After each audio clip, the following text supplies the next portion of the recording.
ভুলেও যেসব কথা স্ত্রীকে বলবেন না। নম্বর ১, অন্য কোনো নারীকে নিয়ে প্রশংসাসূচক মন্তব্য করা।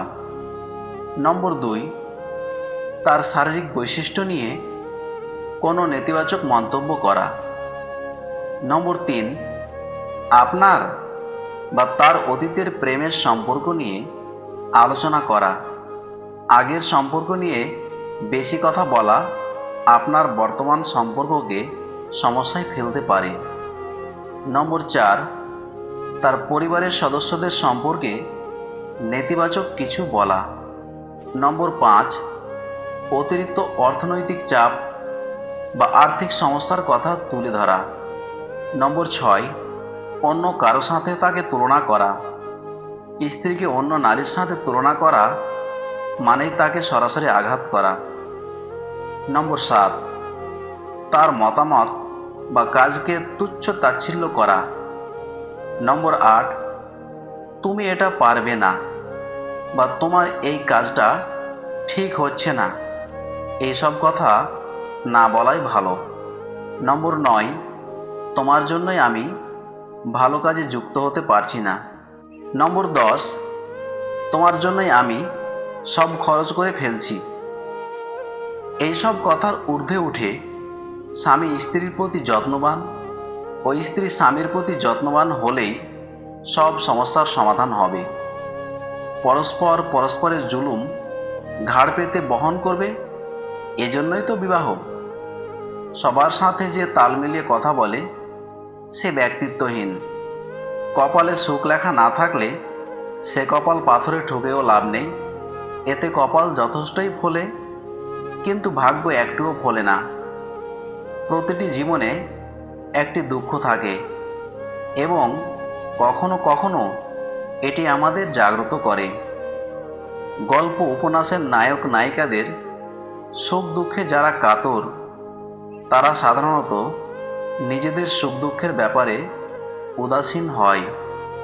তার জন্য কাঁদো যে তোমার চোখের জল দেখে সেও কেঁদে ফেলে, কিন্তু এমন কারো জন্য কেঁদো না যে তোমার চোখের জল দেখে উপহাস করে।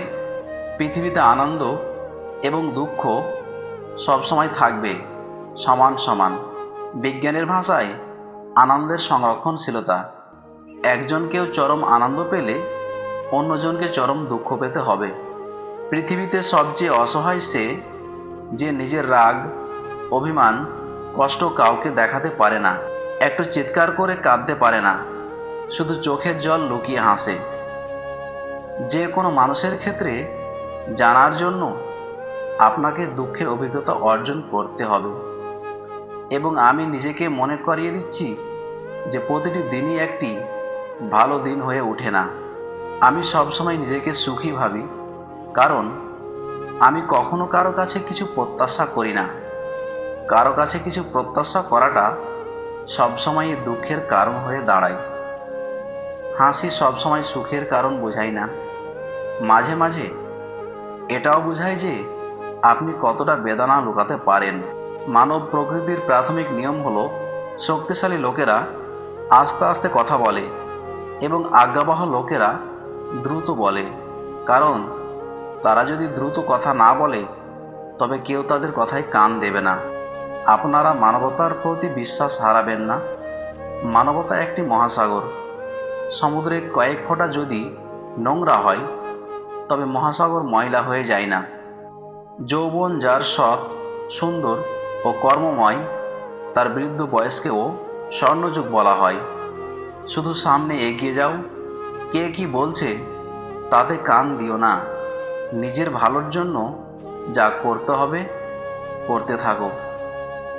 ভিডিওটি দেখে যদি আপনাদের একটুখানিও হৃদয় স্পর্শ করে থাকে তবে লাইক ও কমেন্ট করবেন এবং আমার এই বেস্ট বাংলা মোটিভেশন চ্যানেলটিকে সাবস্ক্রাইব করে পাশে থাকবেন। সবাইকে ধন্যবাদ।